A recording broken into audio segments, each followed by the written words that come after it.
أعوذ بالله من الشيطان الرجيم بسم الله الرحمن الرحيم والصلاة والسلام على أشرف الأنبياء والمرسلين نبينا محمد وعلى آله وصحبه أجمعين. Assalamu alaikum wa rahmatullahi wa barakatuh. Donc dans cet audio que j'espère pas trop longue, je vais parler de l'interdiction de la hijama en France. Pourquoi? Parce que je vois régulièrement des commentaires sous des posts de praticiens où les gens disent la hijama elle est interdite en France. Non, la hijama elle n'est pas interdite en France parce que moi je connais quelqu'un qui l'a fait. Oui, la hijama elle est interdite, mais c'est la hijama humide, la hijama sèche elle est autorisée. Moi j'ai fait, ça m'a fait du bien. Bref, voilà, chacun en va de son petit commentaire et donne son avis sans réellement connaître tous les tenants et les aboutissants. C'est-à-dire que qu'est-ce qu'il en est concrètement? Et j'ai décidé de répondre à cette question-là dans cet audio.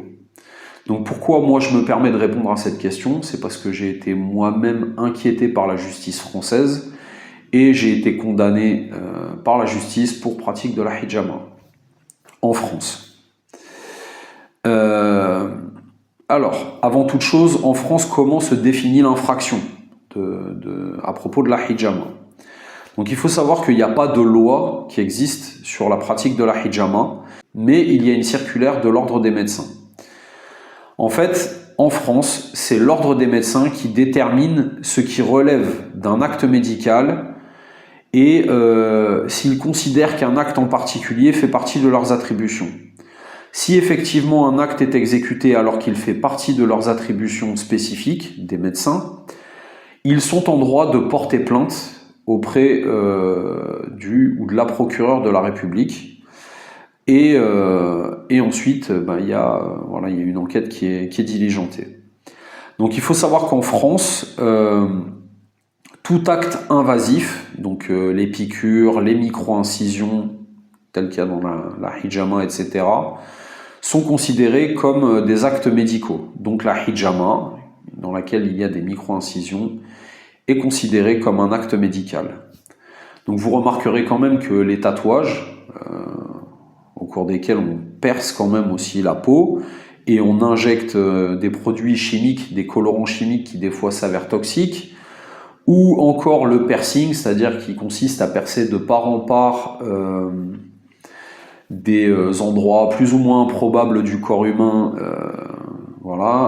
ça ne relève pas d'actes médicaux. Voilà. Donc certains vont dire oui, mais les infirmiers ils font des piqûres, etc. Donc oui, parce que eux, en fait, de par leur formation, sont habilités à faire certains actes sous la responsabilité du médecin par le biais d'une prescription médicale. Donc dans les faits, ça se passe comment? Alors si vous allez voir un médecin de ville et il vous prescrit par exemple une injection à faire, donc il va faire une prescription. Vous allez aller chez un infirmier ou une infirmière qui va vous injecter le produit que le médecin a prescrit, et voilà. Donc ce qui se passe, c'est que si y a une complication qui survient, il va y avoir une enquête pour savoir si la complication, elle relève de l'acte infirmier ou de la prescription médicale. Si l'infirmier a fait n'importe quoi, a fait un mauvais geste, c'est lui qui va avoir des problèmes. Par contre, si, je sais pas, par exemple, le médicament qui vous a été prescrit contient une molécule auquel vous êtes allergique, là par contre, c'est le médecin qui va avoir des problèmes. C'est-à-dire que c'est pas l'acte qui pose problème, ça va être la prescription. Voilà. Par contre, si on est dans le domaine hospitalier et il y a déjà eu des problèmes comme ça, et c'est pour ça qu'en école d'infirmier ou d'infirmière, c'est quelque chose qui est souvent répété. En fait, il est important d'avoir la prescription médicale. Pourquoi? Parce que par exemple, dans le domaine hospitalier, le médecin du service va dire à une infirmière ou une infirmière, va voir madame ou monsieur machin et tu lui fais telle chose ou tu lui injectes tel médicament ou voilà. Et il s'avère que ensuite il y a un problème. Alors et ça c'est des choses sur lesquelles on va dire l'accent est mis dans l'école d'infirmier. Si la prescription a été notée dans le dossier de soins du patient, potentiellement c'est le médecin qui peut être inquiété. Mais c'est arrivé plusieurs fois que le médecin dise de vive voix à l'infirmier ou à l'infirmière tu feras ça, monsieur ou madame un tel.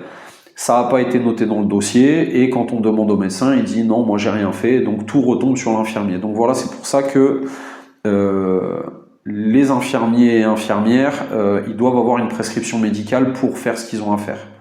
Ils ne peuvent pas le faire de leur propre chef, à part des soins d'hygiène et de confort.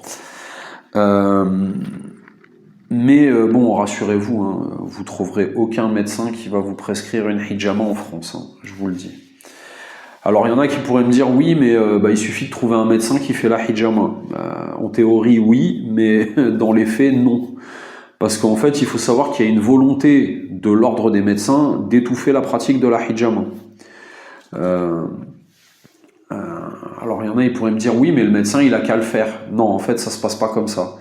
Il faut savoir que en fait même si un médecin théoriquement il ne peut pas être poursuivi pour pratique illégale de la médecine. Par contre, l'ordre peut se retourner contre lui pour une pratique qu'on pourrait appeler relevant du charlatanisme et lui appliquer des sanctions et des mesures disciplinaires qui peuvent aller jusqu'à l'interdiction totale d'exercer. Et c'est ce qui s'est passé dans les faits, par exemple à Marseille, où il y a un médecin qui a été jugé pour justement pratique de la hijama. En fait, ce qui va se passer, c'est que l'ordre des médecins va lui appliquer des mesures, c'est-à-dire il va le radier de l'ordre des médecins, ou il va l'interdire de pratiquer pendant 10 ans, 15 ans, 20 ans. Ça, c'est à la discrétion de l'ordre des médecins. Parce qu'en fait, il faut savoir que l'ordre des médecins en France affirme que la hijama ne repose sur aucune preuve scientifique et sur aucun fondement concret, faisant en cela fi de toutes les études qui sont parues à travers le monde, en Syrie, en Égypte, au Qatar, en Allemagne, en Turquie, en Chine, etc.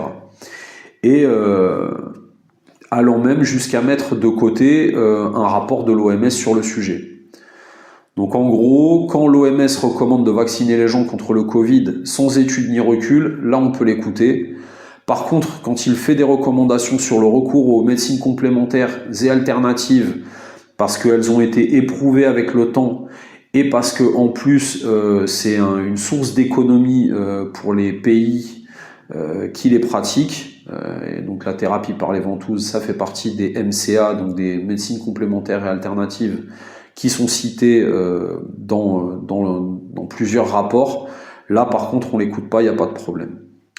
Bon, après on connaît aussi le pouvoir des lobbies pharmaceutiques, et on sait qu'il y a un certain nombre de scandales qui ont été étouffés, notamment le Mediator, pour n'en citer qu'un. Voilà. Donc dans les faits, juridiquement, comment ça va se passer quand vous pratiquez la hijama et que vous allez être inquiété par les autorités françaises?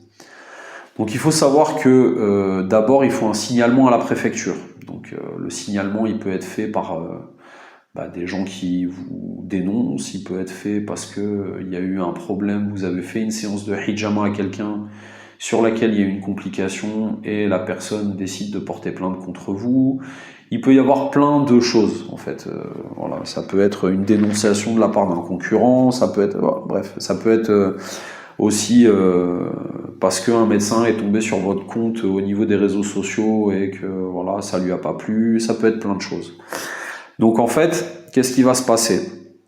Il va y avoir un signalement qui va être fait à la préfecture. La préfecture va prévenir l'ordre des médecins et l'informer de ce signalement-là. Et ensuite, c'est l'ordre des médecins qui va décider s'il porte plainte ou pas contre le praticien ou la praticienne de hijama.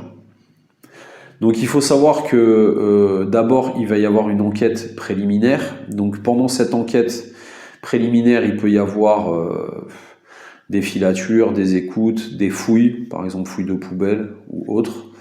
Il peut y avoir une enquête financière qui est diligentée. Il peut y avoir aussi une audition des médecins de l'ordre, c'est-à-dire que là en fait ça va être les médecins vont être auditionnés par la police. Et la police va leur demander est-ce que, par exemple, la hijama sèche relève de l'acte médical. Et en fonction de la réponse du médecin, la hijama sèche va être, on va vous poursuivre pour pratique de la hijama sèche. Et pareil pour la hijama humide, c'est-à-dire, voilà, ils vont auditionner, je sais pas, par exemple 5, 6 médecins et ils vont leur demander, alors est-ce que la hijama sèche ça fait partie de vos prérogatives? Oui, non. Est-ce que la hijama humide fait partie de vos prérogatives? Oui, non. Et en fonction, il va y avoir des chefs d'accusation qui vont être dressés. Ensuite, une fois que l'enquête préliminaire est terminée, et si elle est concluante, généralement, il va y avoir une perquisition. C'est-à-dire que vous allez être placé en garde à vue, vous allez être interrogé par les services de police sur la base des preuves que eux ont pu collecter. Alors, des preuves qu'ils ont pu collecter pendant l'enquête préliminaire, donc ça peut être des vidéos, des photos, des contenus de réseaux sociaux, l'état de vos comptes bancaires, bref, voilà. Mais aussi sur des choses qui ont pu être saisies pendant la perquisition. Ça peut être du matériel, ça peut être... Voilà. Tout ça va dépendre des preuves qu'ils ont récoltées contre vous. Ensuite, suite à cette garde à vue, il y a 2 solutions.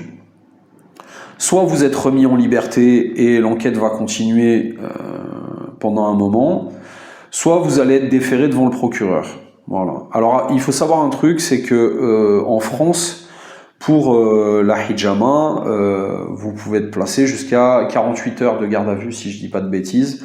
Mais il faut savoir qu'une garde à vue, elle peut être exécutée en plusieurs parties. C'est-à-dire que, par exemple, on perquisitionne chez vous, vous êtes placé en garde à vue, vous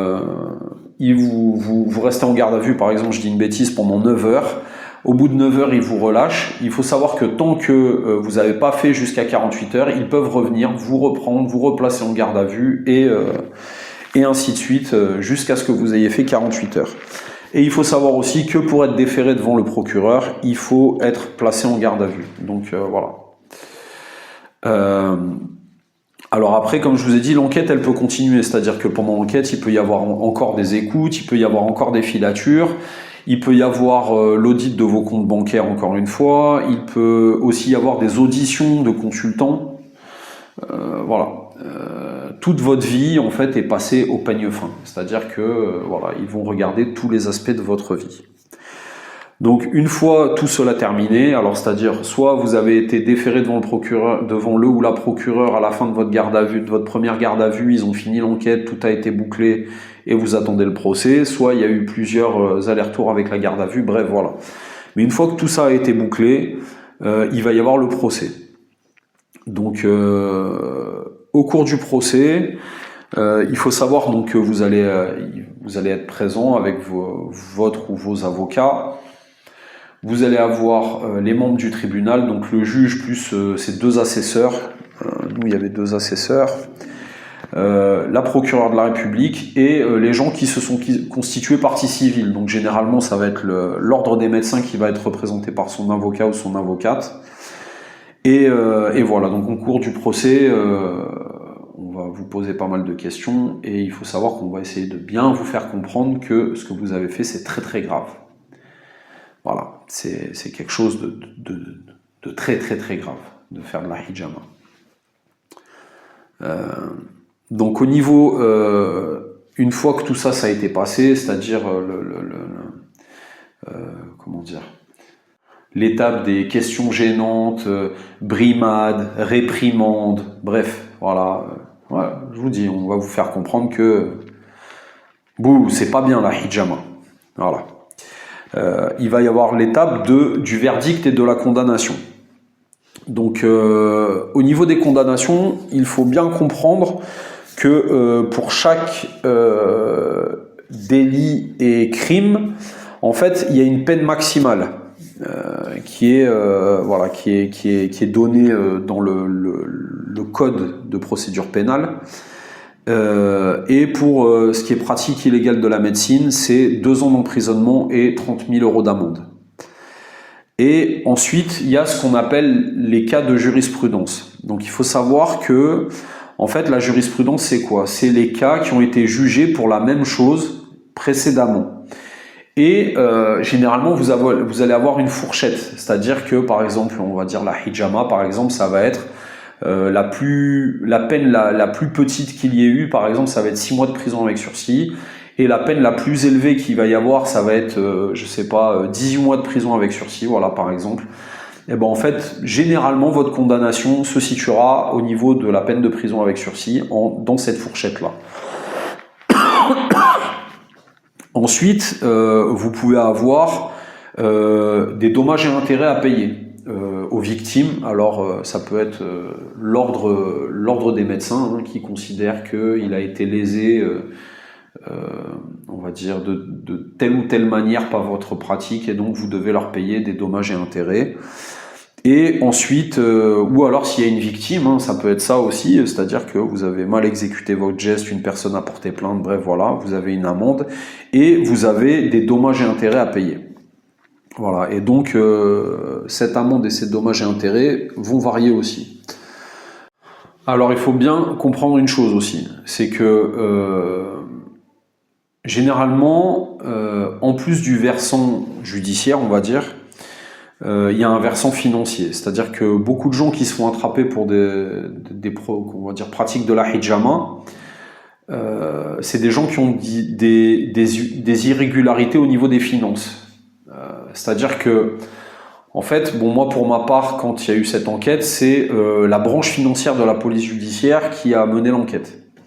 Mais de toute façon, quoi qu'il arrive, il faut vous dire que si vous vous faites attraper pour pratique de la hijama, toute votre vie va être passée au peigne fin, et notamment le versant financier, c'est-à-dire que tous vos comptes vont être épluchés, ça va être mis en parallèle avec ce que vous avez déclaré, que ce soit au niveau de votre entreprise, si vous avez une entreprise, parce que si vous n'avez pas d'entreprise, c'est encore pire. Alors vous pouvez être auto-entrepreneur et tout, mais si vous n'êtes pas du tout déclaré, là c'est le jackpot. Mais ça va être mis en parallèle, donc vos comptes en banque vont être mis en parallèle à ce que votre entreprise ou ce que vous avez déclaré en tant qu'auto-entrepreneur, et votre déclaration d'impôt, et aussi votre rythme de vie, votre style de vie.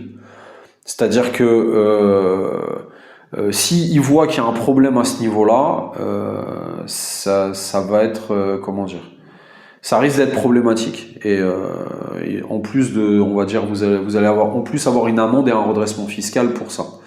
Nous, alhamdoulilah, on n'avait pas fait de bêtises à ce niveau-là, dans le sens où on a toujours déclaré tout ce qu'on gagnait, et on a été transparent à ce niveau-là. Mais moi personnellement, c'est le conseil que je peux donner aux gens qui pratiquent la hijama aujourd'hui, avec tous les risques que ça comporte. Si vous êtes en France, voilà. Moi, le conseil que je vous donne, c'est soyez transparent au moins au niveau des finances, parce que bon, certes, si vous vous faites attraper, vous allez avoir du sursis. C'est une épée de Damoclès pendant 5 ans au-dessus de votre tête. Voilà, si vous ne faites pas de bêtises, au bout de 5 ans, voilà, ça c'est effacé. Mais voilà, par contre, c'est vrai que le versant financier, quand c'est des 30 000, 40 000, 50 000 euros que vous devez payer à l'État français, ça peut, comment dire, ça peut immobiliser la vie, on va dire, pendant un moment. Donc voilà ce que je peux vous dire sur le fait de savoir si la hijama est interdite en France ou pas. Donc oui, elle est interdite en France, et les sanctions ne sont pas que pénales, elles sont aussi financières, et c'est généralement sur ce versant-là que c'est le plus, on va dire, le plus problématique. Voilà, barakallahu fikum, jazakumullahu khairan, hafidakum Allah, subhanakallahumma wa bihamdik, ashhadu an la ilaha illa anta astaghfiruka wa atubu ilayk. Assalamu alaikum wa rahmatullahi wa barakatuh.